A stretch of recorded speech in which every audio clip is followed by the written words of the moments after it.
প্রিয় দর্শক, আসসালামু আলাইকুম রহমতুল্লাহ।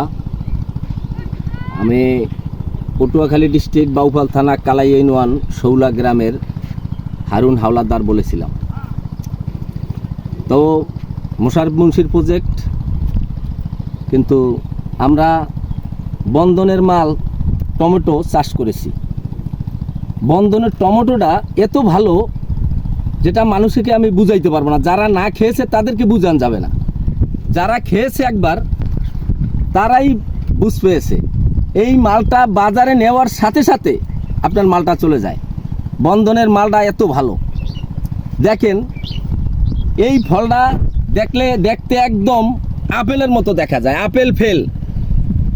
এই ফলটা দেখতে একদম আপেলের বরাবর দেখা যায়, আর গাছের এবং ফলের কোয়ালিটি খুব ভালো। এই বন্ধনের মাল আপনারা যারা চাষ করবেন, কৃষক আছেন, তারা আমি আশা করব এই বন্ধনের মালটাই চাষ করে আপনারা অনেক লাভবান হইেন। এটাই আমরা আশা করি ইনশাল্লাহ।